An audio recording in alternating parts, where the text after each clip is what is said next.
Hello दोस्तों, मैं धनंजय गुप्ता आपका स्वागत करता हूं आज एक नई वीडियो में।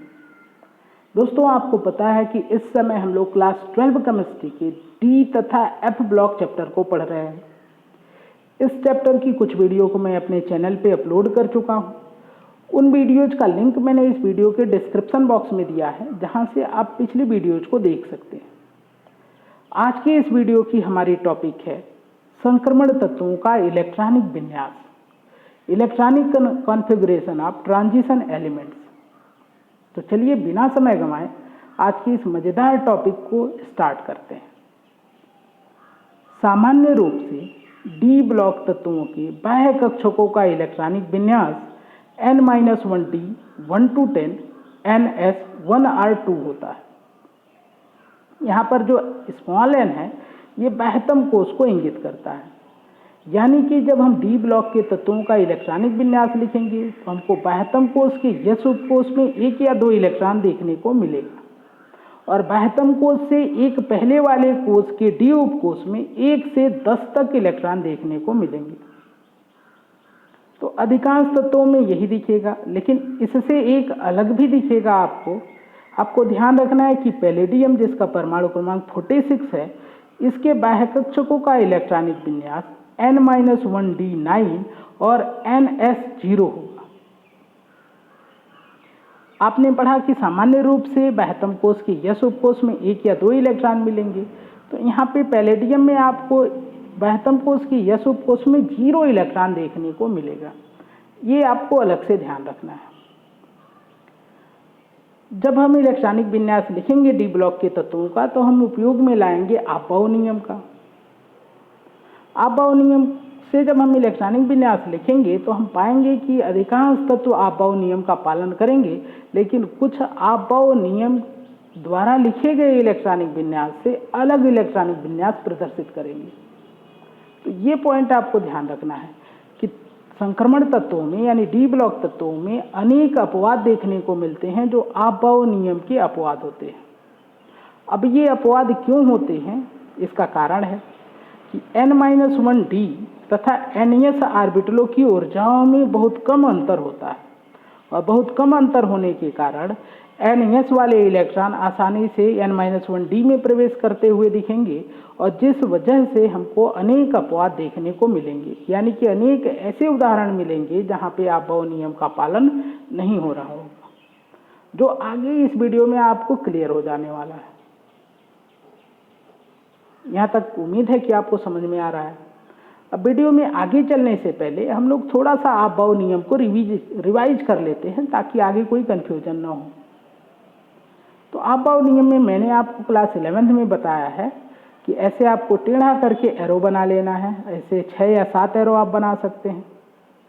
सभी एरो के ये जो शीर्ष हैं, यहाँ पर आपको सीरियल वाइज लिखना है 1s, तो अगले पे लिखेंगे 2s, फिर उसके आगे वाले पे 3s, 4s, 5s, 6s, 7s, ऐसे लिख लेंगे। फिर 2 एरो को छोड़ देंगे ऊपर से, पहले और दूसरे को। तीसरे वाले से स्टार्ट करेंगे p को, और p स्टार्ट होता है 2 से, 1p नहीं होता है। क्यों नहीं होता है, आप पीछे पढ़ चुके हैं 11th में। तो 2p, फिर अगले वाले पे 3p, फिर आगे वाले एरो पे 4p, 5p, 6p, 7p। फिर जहाँ से आपने p स्टार्ट किया, यहाँ से 2 एरो छोड़ देंगे, 1 और 2, और यहाँ से स्टार्ट करेंगे d को, जिसकी शुरुआत होती है 3 से। तो 3d, 4d, 5d, 6d। फिर यहाँ से 2 एरो छोड़ देंगे, जहाँ से d स्टार्ट किया था आपने, 1 और 2, फिर स्टार्ट करेंगे 4f को। आप ध्यान रखिए 1f, 2f, 3f ये सब एग्जिस्ट नहीं करता, इसलिए f कहाँ से स्टार्ट कर रहे हैं, 4 से। तो 4f, 5f। ये एक डायग्राम, एक फिगर आपके सामने बन के तैयार हो गया, जिसको कहते हैं आपबाउ नियम का फिगर। और इसी फिगर के माध्यम से हम इलेक्ट्रॉनिक विन्यास लिखते हैं। एक उदाहरण से बात को थोड़ा क्लियर करते हैं। इलेक्ट्रॉनिक विन्यास लिखते हैं स्कैंडियम का। स्कैंडियम का परमाणु क्रमांक 21, यानी कि स्कैंडियम के पास 21 इलेक्ट्रॉन उपस्थित हैं। अब इस 21 इलेक्ट्रॉन को हम कैसे व्यवस्थित करेंगे, यानी इनका इलेक्ट्रॉनिक विन्यास कैसे लिखेंगे, तो आपको पहले नंबर के एरो से शुरू करना है। पीछे से आगे की तरफ आना है, सभी एरो पे पीछे से आगे की तरफ आप आएंगे। यानी कि देखिए पीछे वाला हिस्सा, ये तीर जिधर बना है, ये सिर्फ ये आगे वाला हिस्सा, तो पीछे से आगे की तरफ आएंगे और जो भी उपकोष आपको दिखे उनमें इलेक्ट्रॉनों को भरते हुए चलेंगे। पहले नंबर से स्टार्ट करेंगे तो पहले तीर पे बस एक ही मिल रहा है 1s। s में मैक्सिमम 2 इलेक्ट्रॉन रह सकते हैं तो 1s2 व्यवस्थित कर दिया। फिर दूसरे वाले पे आए तो 2s मिला। तीसरे वाले पे आए तो देखिए पीछे से आगे की तरफ आएंगे तो पहले 2p मिलेगा फिर 3s मिलेगा। तो यही क्रम है, 2p6 पहले भरेंगे उसके बाद 3s2 भरेंगे। आप जानते हैं p उपकोष में 6 इलेक्ट्रॉन और s उपकोष में 2 इलेक्ट्रॉन रह सकते हैं। अब फिर अगले वाले पे जब आएंगे तो आपको 3p पीछे से आएंगे तो 3p पहले और 4s बाद में मिलेगा।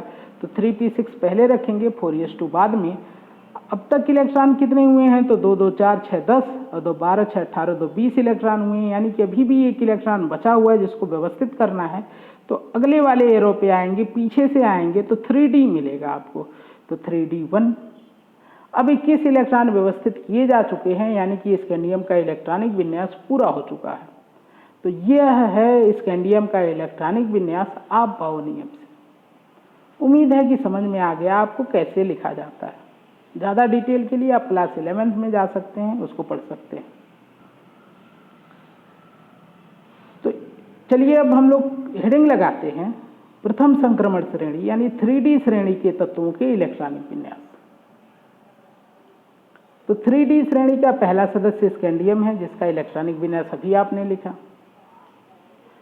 यदि आप यहाँ पे थोड़ा ध्यान लगाएं तो 1s2 2s2 2p6 3s2 3p6 यहाँ तक के इलेक्ट्रॉनिक विन्यास को हम आर्गन से प्रदर्शित कर सकते हैं, क्योंकि यहाँ तक का इलेक्ट्रॉनिक विन्यास आर्गन का होता है। तो यदि इस इलेक्ट्रॉनिक विन्यास को संघनित रूप में लिखें तो यहाँ से यहाँ तक के विन्यास की जगह पे आर्गन लिख देंगे और इसके बाद बचेगा 4s2 3d1 जिसको आगे हमने यहाँ पे नोट कर दिया। तो स्कैंडियम का इलेक्ट्रॉनिक विन्यास यह भी सही है, यह भी सही है, ये इसका फुल फॉर्म है और ये इसका शॉर्ट फॉर्म है जिसको आप कहते हैं संघनित इलेक्ट्रॉनिक विन्यास। एक परिवर्तन और भी करना आपको आना चाहिए।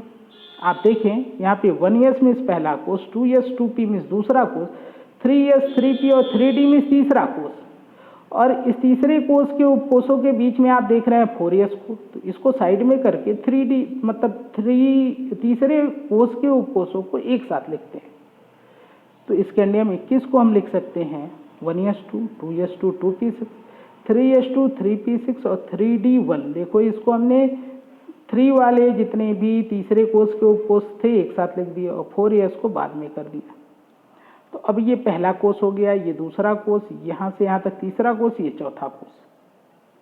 तो आप अब देख रहे हैं कि बाह्यतम कोष का जो यस उपकोष है इसमें 2 इलेक्ट्रॉन है और बाह्यतम कोष से एक पहले यानी n-1 डी उपकोष जो है वहाँ पर आपको 1 इलेक्ट्रॉन देखने को मिल रहा है।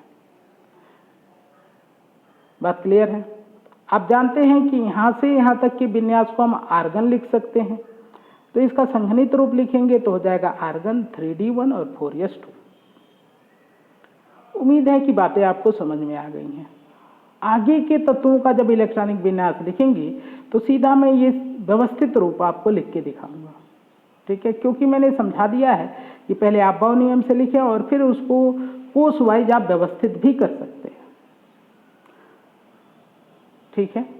तो चलिए अगले नंबर पे लिखते हैं हम टाइटेनियम को। तो टाइटेनियम का इलेक्ट्रॉनिक विन्यास हो जाएगा आपको 3d2 4s2।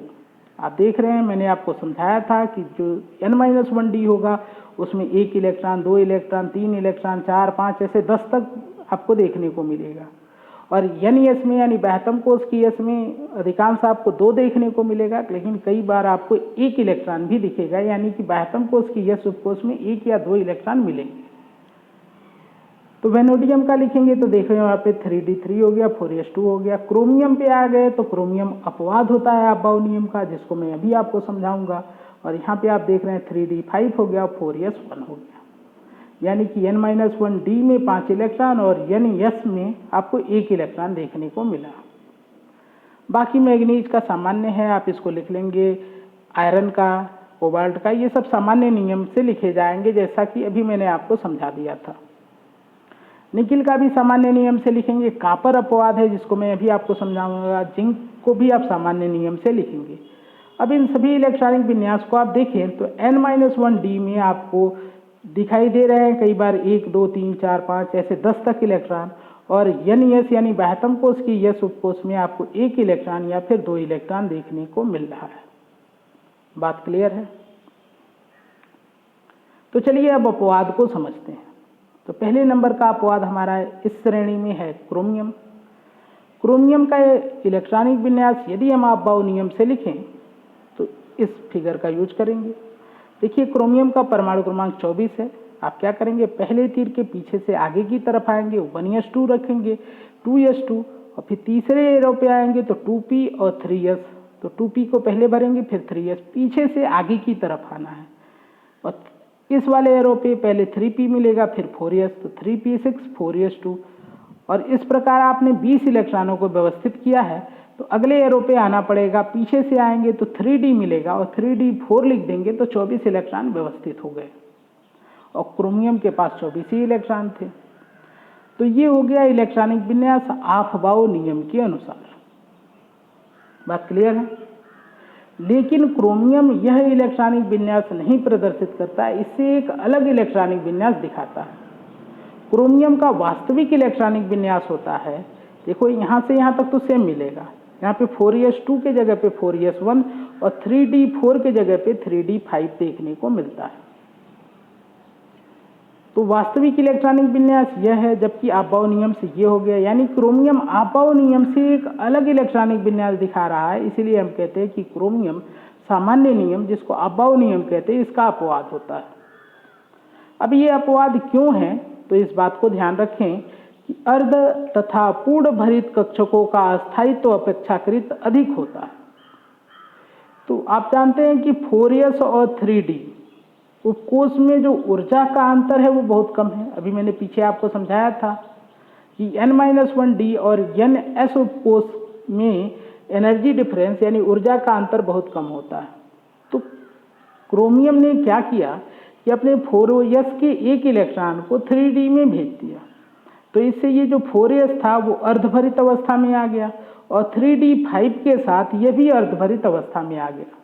आप जानते हैं d में मैक्सिमम 10 इलेक्ट्रॉन रह सकते हैं और अभी इसमें 5 है, में अर्धभरित अवस्था में है। इस प्रकार क्रोमियम का इलेक्ट्रॉनिक विन्यास एक अधिक अस्थायी अवस्था में आ गया, इसलिए क्रोमियम इस अफबाउ इलेक्ट्रॉनिक विन्यास को छोड़कर इस इलेक्ट्रॉनिक विन्यास को प्रदर्शित करता है।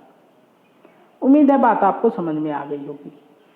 अब देखें यहाँ पे 3p और 3d के बीच में 4s आ गया है, तो इसको आप चाहें तो कोष के अनुसार सीरियल वाइज में लिखें तो आप लिखेंगे 1s, फिर 2s 2p और फिर 3s 3p 3d5 को पहले कर लिए और 4s 1 को बाद में कर दिए। उम्मीद है कि आपको समझ में आ गया है कि क्रोमियम का इलेक्ट्रॉनिक विन्यास क्या होता है और क्यों होता है। अब बात करते हैं दूसरे अपवाद की, कापर की। तो कापर का परमाणु क्रमांक 29 और सबसे पहले हम इसका इलेक्ट्रॉनिक विन्यास लिखेंगे अफबाउ नियम से। तो आप जान चुके हैं अफबाउ नियम से इलेक्ट्रॉनिक विन्यास कैसे लिखेंगे। पहले एरो पे आएंगे, पीछे से आगे की तरफ 1s2, दूसरे पे आएंगे तो 2s2, फिर तीसरे पे आएंगे तो पहले 2p मिलेगा, पीछे से आ रहे हैं इसलिए 2p और फिर 3s मिलेगा। तो सीरियल वाइज आपको भरते जाना है और यहाँ पे 3d9 तक जब आप आ जाएंगे तो आप देखेंगे 29 इलेक्ट्रॉन व्यवस्थित हो चुके हैं। यहाँ पे जो इलेक्ट्रॉनिक विन्यास लिखा गया है ये अफबाउ नियम से है, लेकिन जो कापर है इसका वास्तविक इलेक्ट्रॉनिक विन्यास कुछ अलग होता है। यहाँ पे जो 4s2 देख रहे हैं यहाँ पे 4s1 होता है और 3d9 की जगह पे 3d10 होता है। ये कापर का इलेक्ट्रॉनिक विन्यास अफबाउ नियम से है और यह कापर का वास्तविक इलेक्ट्रॉनिक विन्यास है। आप देख रहे हैं दोनों अलग हैं, तो इसलिए हम कहेंगे कि कापर भी अफबाउ नियम का अपवाद है, यानी अफबाउ नियम का पालन पूरी तरह से नहीं कर रहा है। अब ऐसा क्यों है, तो अभी आपने पढ़ा कि अर्ध एवं पूर्ण भरित कक्षकों का अस्थायित्व अपेक्षाकृत अधिक होता है। तो यहाँ पे कापर ने क्या किया, अपने 4s2 जो कि पूरा भरा हुआ है इसके एक इलेक्ट्रॉन को 3d में भेज दिया, जिससे 3d जो है वो पूर्ण भरित अवस्था में आ गया और जो 4s है वो अर्ध भरित अवस्था में आ गया। और ऐसा आसानी से किया जा सकता है क्योंकि 4s और 3d के मध्य जो एनर्जी डिफरेंस है, ऊर्जा का अंतर बहुत कम है, तो इसलिए ऐसा किया जा सकता है। तो ऐसा करके कापर एक अधिक स्थायी विन्यास को प्राप्त कर लेता है, इसलिए कापर का वास्तविक इलेक्ट्रॉनिक विन्यास ये हो गया। उम्मीद है बात आपको समझ में आ गई है। अब यहाँ पे आप देख रहे हैं 3p और 3d के बीच में 4s है, तो यदि हम लोग कोषों को सही ढंग से लिखें व्यवस्थित तरीके से तो 1s 2s 2p को एक साथ, 3s 3p 3d को एक साथ, 4s को बाद में कर दिए। इस प्रकार से हमने देखा कि क्रोमियम और कॉपर कैसे अपवाद हैं। उम्मीद है कि आपको बातें समझ में आई हैं। आज की वीडियो में बस इतना ही। ये वीडियो देखने के लिए आपका धन्यवाद। यदि वीडियो पसंद आए तो लाइक करें, अपने दोस्तों के साथ शेयर करें, हमारे चैनल को सब्सक्राइब करके बेल आइकन को